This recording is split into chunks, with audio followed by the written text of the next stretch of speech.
Hello everyone and welcome to my YouTube channel BNB Daily Spoiler. Reese draw the line, catches Taylor with Deacon. Ridge orders them to stop it after catching Taylor in the arms of the Deacon. As Bill explained his scheme to utilize Eric, Steffi startled Ridge by disclosing her mother's secret. When Steffi tells Forrester that her mother has fallen for Deacon, Ridge begins to shake his head and moan. Both of them find this absurd. Steffi claims that although Hope is ecstatic, they must prevent Sheila from finding out. He is unable to comprehend Taylor's thoughts.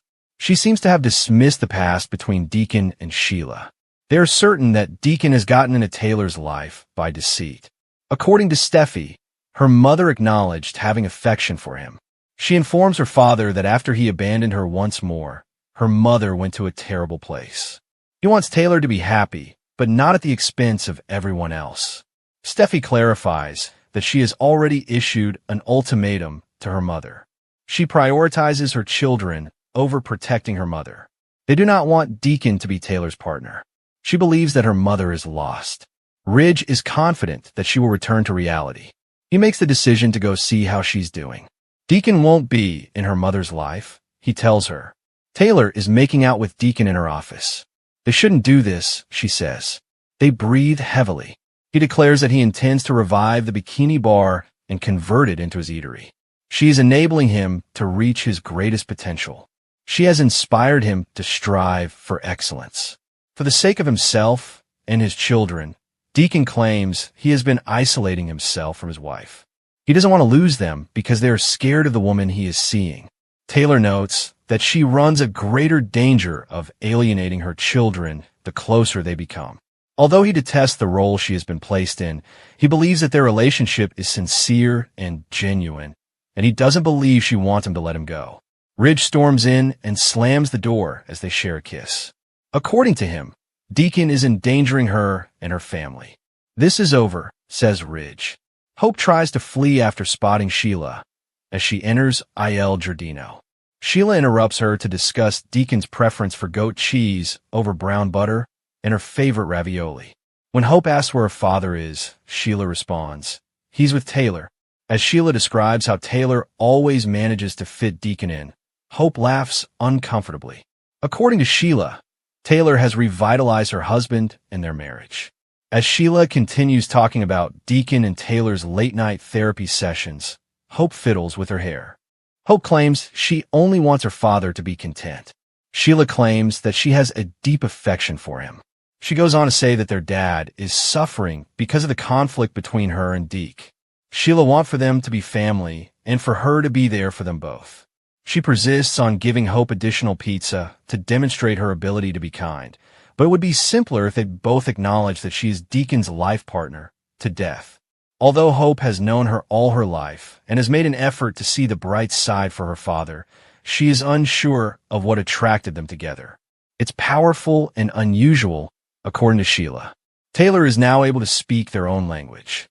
Hope claims that a woman's love has undoubtedly transformed her father. Hope orders a bag of food, and Sheila receives all the pizzas. She informs her that she and Deacon get along well. Together, they have a lovely life beyond her wildest expectations. No one can ever separate her and her husband, and she will always stand up for Deacon.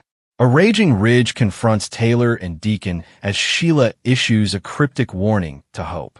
When Steffi tells Ridge that Taylor is falling for Deacon at Forrester, Ridge responds. He squirms Sheila's guy. He inquires as to whether the madwoman is aware of this. Steffi responds, "God, no. She is unable to know." Hope is ecstatic that only she and she do. Deacon and her mother cannot be together. What is Taylor thinking, wonders Ridge. Ridge BNB. Steffi informs her father that only he truly knows her mother and is as familiar with the circumstances as she is. They discuss how Deacon married Sheila after she shot everyone. Although Ridge makes the argument that he is manipulating Taylor, Steffi doesn't think he's a particularly awful guy. Steffi says she's attracted to him. Taylor is determined to be non-thinking. After losing Ridge, she fell into a deep depression and told Steffi that she didn't think she would find another man. She shares the ultimatum she gave her mother with her father. Steffi must keep her children safe.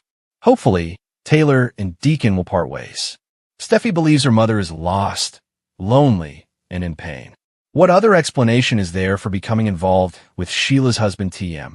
She can have whatever male she wants, Ridge groans. With the exception of you, Steffi thinks, and Ridge will go see how she is doing. He promises that Taylor won't know Deacon. That won't take place. Sesh make out. They swiftly restart their make-out session after pausing it in Taylor's office with Deacon. They stop once again, and Taylor recalls that she received an ultimatum from her daughter. I'm unable to do this. Okay, Jan. Turning around, Deacon tells Taylor that he came to make the announcement that he is bringing back the old bikini bar, which may make him famous in Los Angeles.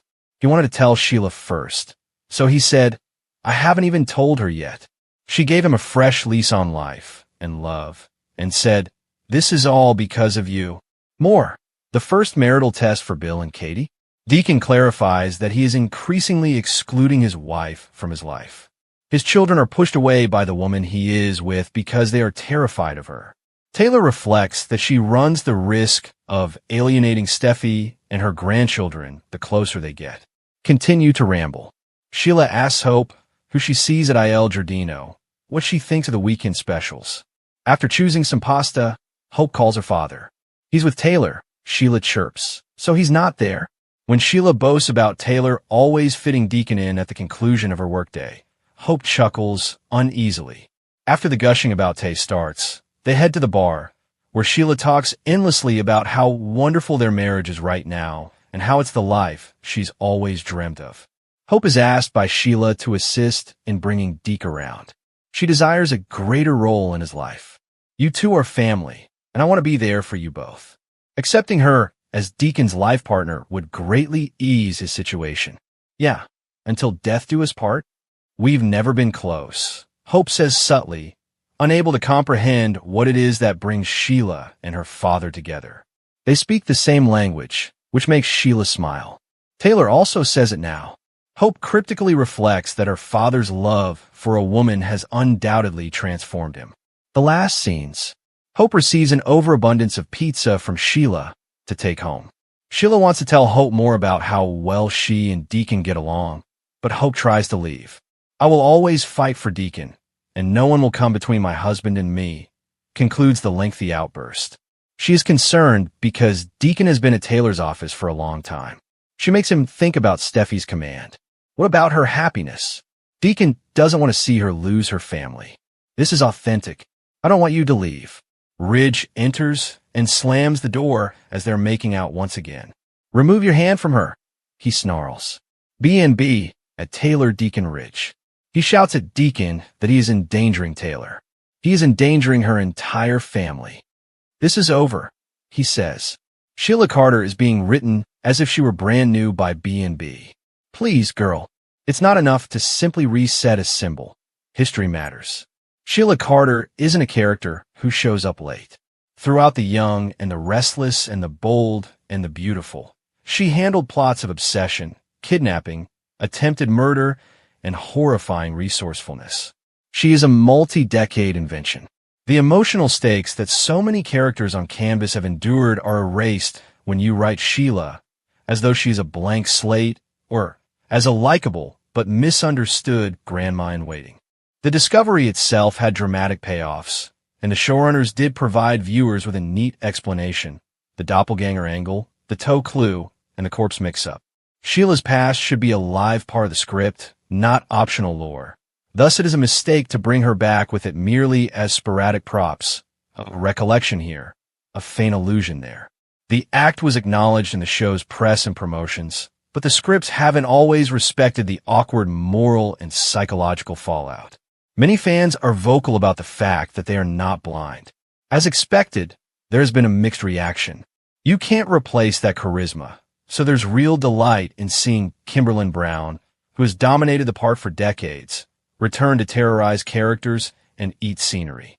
However, viewers express vocal dissatisfaction as well, claiming that Sheila's motivations are being rewritten or flattened for convenience rather than character authenticity. Why is Sheila suddenly sensitive or confused when we remember abduction, murder plots, and manipulative cunning? Would be the chorus of 1,000 Reddit threads and soap forums. Instead of allowing her to be the richly dangerous force the program originally created, some fans believe the writers are cleaning her to create a neat triangle or a ratings arc. This pushback is a valid critique of the craft, not just fans being dramatic. Writing decisions regarding containment, repercussions, and redemption cannot be flimsy or contradictory when a character's past involves violent, manipulative, and compulsive conduct. You can either commit to the chaos or to a redemption arc that struggles with treatment, reparation, and accountability. It is not credible to have the character's emotional weight and charisma while simultaneously eliminating their threats when the story calls for it. The issue of Sheila's softening, when compassion turns into erasing. There are times when it's obvious that the authors want us to feel sorry for Sheila. She is shown as the wounded wife, or in quiet, delicate moments. And certainly, complexity is interesting. Complex villains are the best kind of people, and people are rarely one note. However, balance and weight are the issue. The tender moments seem undeserved when every scene that calls for genuine repercussions, such as finger-wagging, police presence, long-term legal ramifications, and severe breaches of trust, is omitted. Sheila is given the chance to clarify, but not to make amends on the broadcast. It gives viewers the reassurance that perhaps she's changed, without building the framework for transformation, which includes therapy sessions, reparations, sincere responsibility, or a prolonged decline in morals. The script frequently sacrifices the complexity of consequences in order to keep Sheila available for the next surge in viewership. And that convenience is evident on screen as characters who ought to be naturally afraid or wary of Sheila instead go through recurring patterns.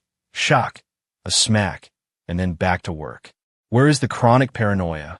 The caution informed by trauma? When someone with Sheila's past returns to a town, those are the results you would anticipate. Rather, she's occasionally portrayed as the victim of injustice, which is a literary device that offends a lot of her supporters. A genuine, earned redemption narrative, if that's what they want, was the lost opportunity. There is a real, more lucrative way to rehabilitate Sheila, if the intention is to have the public support a lady who has abducted children and attempted murders. A plausible plot line would enable Sheila to pursue actual repercussions, such as facing judicial scrutiny, going through treatment, being permanently rejected by some relationships, illustrating the difficulty of reintegrating and providing tangible examples of how difficult it is to regain trust. Imagine Sheila in group therapy, confessing to those she has harmed, moments when she makes amends, not with empty words, but with deeds, and the show allowing other characters to decide whether or not to forgive. The Sheila comeback would go from being a stunt to a significant, emotionally nuanced arc with that kind of gradual, honest writing. But the authors must accept the trade-off. Sheila becomes a narrative tool rather than a human being with a significant past if they want to maintain her as a handy wild card that can be frightening, empathetic, or always ready to heighten the drama. The annoying writing flips, as well as how they might be resolved tomorrow. Let's be realistic. The following are several common script errors that give Sheila a new vibe, along with easy solutions the authors could use without negatively impacting ratings. Sin, too soon. Characters normalize or forgive. Fix, give the suspicion time to grow. Make reunions unpleasant and the process of establishing trust slow. Sin, without emphasizing Sheila's own moral effort. The show uses her as an emotional boost for the arcs of other characters. Fix, show Sheila situations that focus on her decisions rather than just how other people react to her. Sin, the spectacle obscures the evidence and the repercussions. Fix, make the punishments in the business, the police, or the courtroom actual stakes.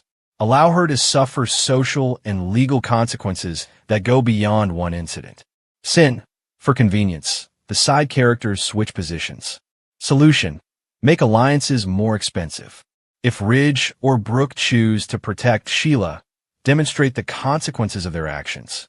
Weeks of short sequences might give a villain the texture she needs to feel entire again or to feel like her salvation was earned. It's dramatic discipline, not hard science. Why the audience and Kimberlin Brown both deserve better. To put it plainly, Kimberlyn Brown is amazing. For decades, she has infused Sheila with a powerful blend of sadness, menace, and charm. The writers, not the performer, are to blame when the show gives her flimsy or inconsistent material. Brown deserves moments that allow her to fully inhabit Sheila's ethical space. Dangerous, human, compassionate, monster, and hideous again. Fans who have followed the show through every turn will be disappointed if Sheila is treated like a new toy, cheapening decades of legacy. What I wish for and what I predict. Forecast. With a reveal here, a threat there, or a show-stopping interruption at a Forrester event, Sheila will continue to be used as a dramatic accelerant in the show. Short-term buzz and social media hot takes will result from that, and the producers will love it. However, long-term fan annoyance will become loud and persistent if the authors continue to skim the surface. Hope. A Sheila arc that leans toward accountability, consequence, and complex humanity is what I want. Allow her to be both complex and dangerous. If redemption is the aim, then let the audience do the heavy work. Alternatively, if the program wants to make Sheila risk a major plot point once more, then go ahead and let the effects spread throughout the Forrester/Logan universe in ways that alter relationships for months rather than just a few episodes. Finally, nostalgia does not excuse carelessness. Kimberlyn Brown's appearance on camera is a gift, and Sheila Carter's comeback made headlines. However, nostalgia does not give you permission to simplify characters for the sake of the plot. Instead of portraying Sheila as a new face with an old name, B&B must depict her as a collection of past transgressions and potential futures if it hopes to preserve her history. Although they enjoy a nice twist, fans are more appreciative of outstanding writing. Furthermore, good writing for a character this legendary entails depth, repercussions, and the ability to wait for the fallout to settle. Please, girl, treat the heritage like the valuable thing it is if you want to bring Sheila back. You will receive long-term loyalty, water cooler talk, and attention from the audience. If you mess it up, all you'll have is another soap opera stunt that will be memorable for a week, but forgotten forever.